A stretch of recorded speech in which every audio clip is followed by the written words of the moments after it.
Hi everyone, welcome back. Happy Sunday. Hope you had a good week. This week we are continuing with the book of 1 Samuel with chapters 19, 20, and 21. All right, let's go. Chapter 19. Saul discussed his intention of killing David with his son Jonathan and with all his servants, but Saul's son Jonathan, who was very fond of David, told him, "My father Saul is trying to kill you. Therefore, please be on your guard tomorrow morning. Get out of sight and remain in hiding. I, however, will go and stand beside my father in the countryside where you are, and will speak to him about you.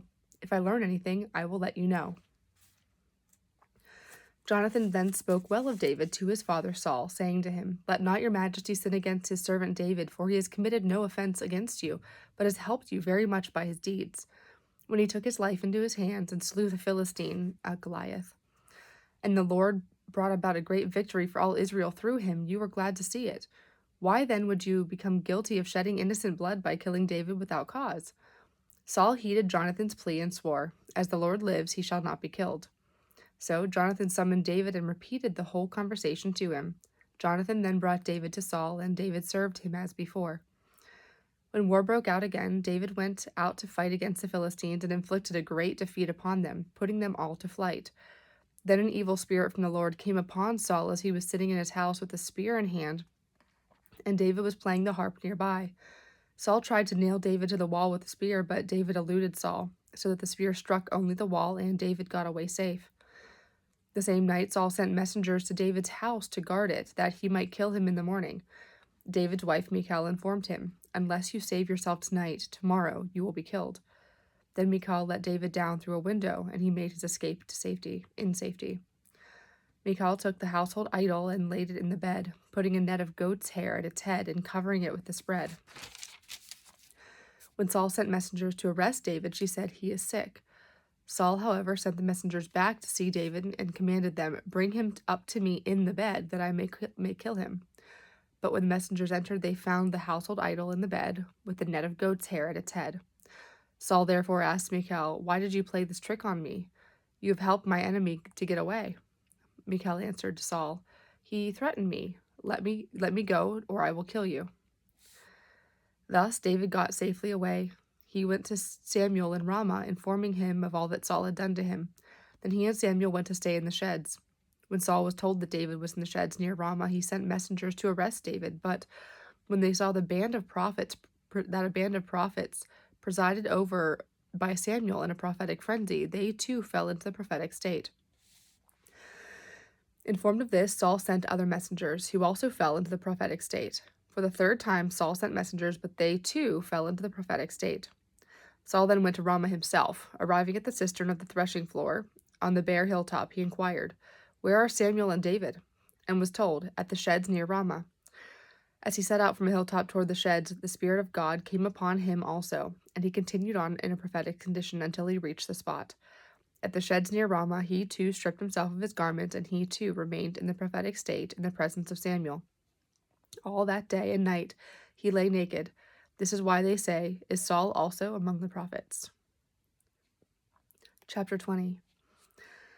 David fled from the sheds near Ramah and went to Jonathan. "What have I done?" he asked him. "What crime or what offense does your father hold against me that he seeks my life?" Jonathan answered him, "Heaven forbid that you should die. My father does nothing, great or small, without disclosing it to me. Why then should my father conceal this from me? This cannot be so." But David replied, "Your father is well aware that I am favored with your friendship, so he decided Jonathan must not know of this, lest he be grieved. Nevertheless, as the Lord lives and as you live, there is but a step between me and death." Jonathan then said to David, "I will do whatever you wish." David answered, "Tomorrow is the new moon, when I should in fact dine with the king. Let me go and hide in the open country until evening. If it turns out that your father misses me, say, 'David urged me to let him go on short notice to his city Bethlehem, because his whole clan is holding its seasonal sacrifice there.' If he says, 'Very well, your servant is safe.' But if he becomes quite angry, you can be sure that he has planned some harm. Do this kindness for your servant because of the Lord's bond between us, into which you brought me. If I am guilty, kill me yourself. Why should you give me up to your father?"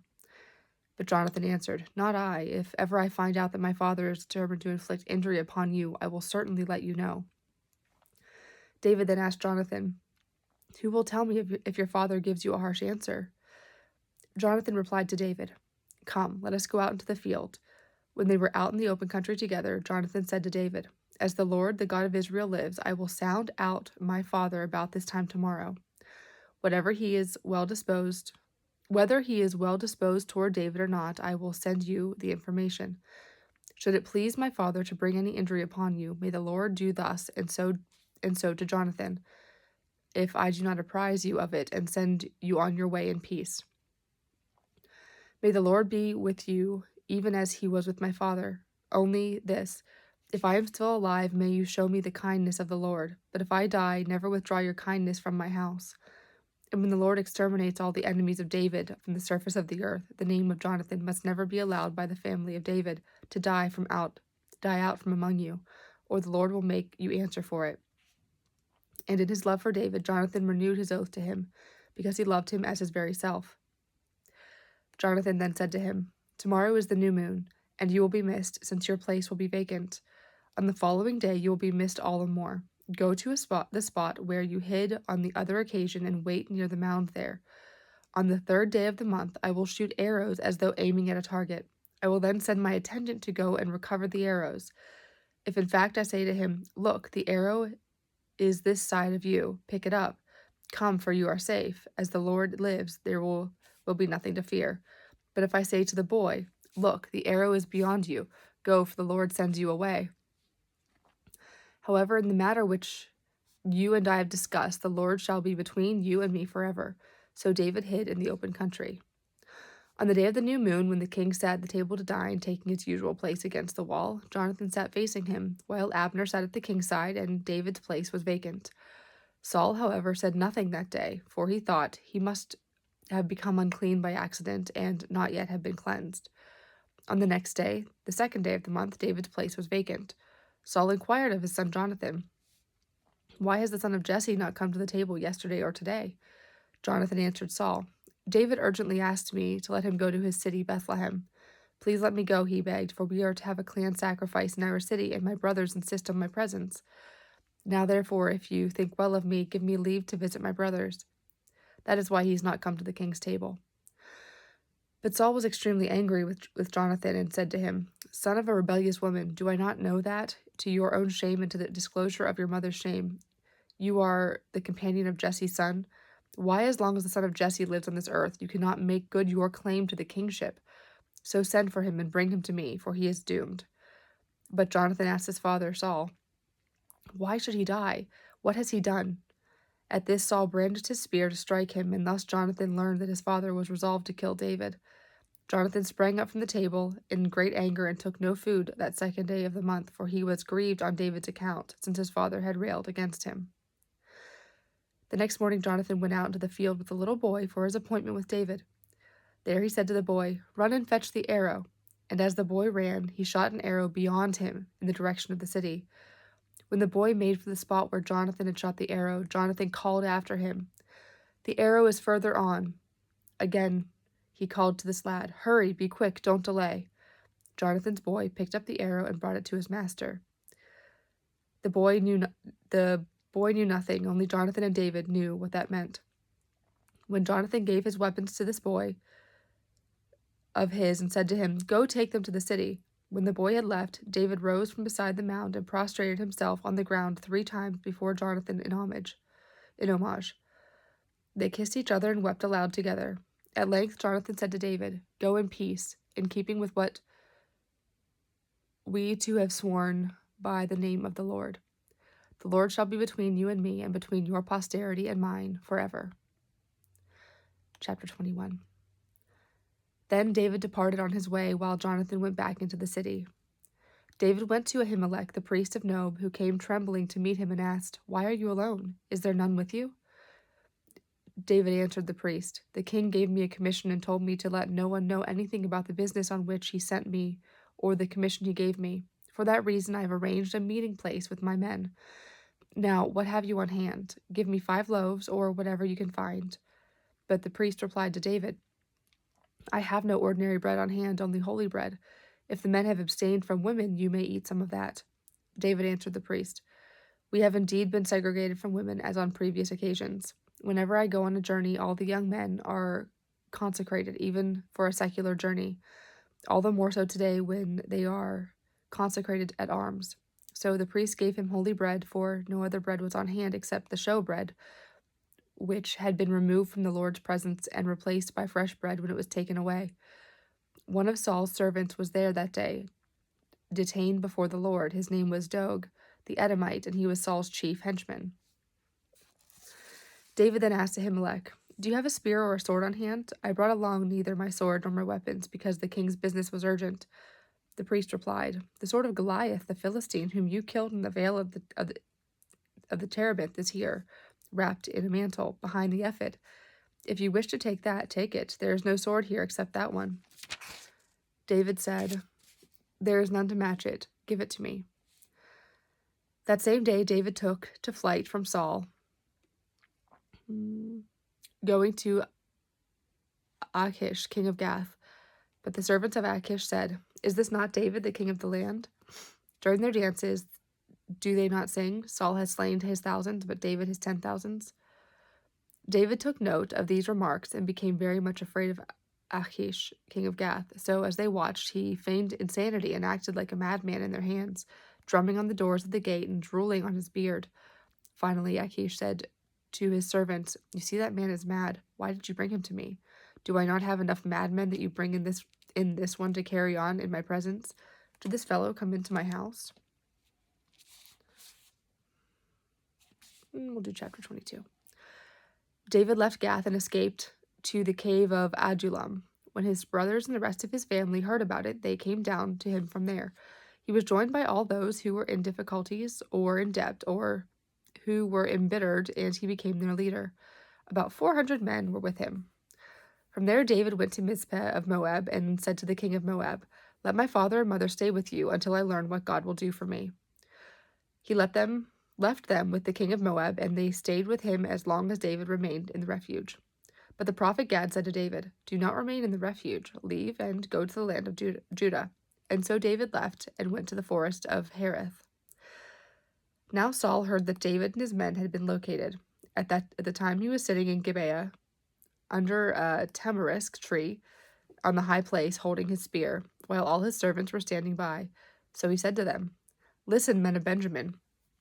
Will the son of Jesse give all of you fields and vineyards? Will he make each of you an officer over 1,000 or 100 men? That you all conspired against me, and no one tells me that my son has made an agreement with the son of Jesse? None of you shows sympathy for me or discloses to me that my son has stirred up my servant to be an enemy against me, or as is the case today." Then Doeg the Edomite, who was standing with the officers of Saul, spoke up. "I saw the son of Jesse come to Ahimelech, son of Ahitub in Nob. He consulted the Lord for him and gave him supplies, and the sword of Goliath the Philistine as well." At this the king sent a summons to Ahimelech the priest, son of Ahitub, and to all his family who were priests in Nob, and they all came to the king. Then Saul said, "Listen, son of Ahitub." Ahitub? He replied, "Yes, my lord." Saul asked him, "Why did you conspire against me with the son of Jesse by giving him food and a sword and by consulting God for him, that he might rebel against me and become my enemy, as is the case today?" Ahimelech answered the king, "And who among all your servants is as loyal as David, the king's son-in-law, captain of your bodyguard, and honored in your own house? Is this the first time I have consulted God for him? No, indeed. Let not the king accuse his servant or anyone in my family of such a thing. Your servant knows nothing at all, great or small, about the whole matter." But the king said, "You shall die, Ahimelech, with all your family." The king then commanded his henchmen standing by, "Make the rounds and kill the priests of the Lord, for they assisted David. They knew he was a fugitive and yet failed to inform me." But the king's servants refused to lift a hand to strike the priests of the Lord. The king therefore commanded Doeg, "You make the rounds and kill the priests." So Doeg the Edomite went from one to the next and killed the priests himself, slaying on that day 85 who wore the linen ephod. Saul also put the priestly city of Nob to the sword, including men and women, children and infants, and oxen, donkeys, and sheep. One son of Ahimelech, son of Ahitub, named Abiathar, escaped and fled to David. When Abiathar Abiathar told David that Saul had slain the priests of the Lord. David said to him, I knew that day when Doeg the Edomite was there that he would surely tell Saul, I am responsible for the death of all your family. Stay with me, fear nothing. He that seeks your life must seek my life also. You are under my protection. We're going to stop there today. So it's kind of a tale as old as time. In this case, Saul is jealous of David and all that he was able to do because he's anointed by the Lord, and he seeks his life for it. He can't handle not being the most powerful one. Even though Saul's the king, David has the favor and he has the people because they love him for all he has done. So David has to overcome a lot here in the next few chapters to preserve his life because Saul comes after him pretty hard with everything. But we learn how Saul's son Jonathan and David were close, and Jonathan warned him and helped him escape. So that's where we are now. So yeah, on that note, let us bow our heads and say the Lord's Prayer together. Our Father, who art in heaven, hallowed be thy name. Thy kingdom come, thy will be done, on earth as it is in heaven. Give us this day our daily bread, and forgive us our trespasses, as we forgive those who trespass against us. And lead us not into temptation, but deliver us from evil. For thine is the kingdom, the power, and the glory, forever and ever. Amen. Amen. All right, have a great rest of your week, and I will see you next Sunday. Bye-bye.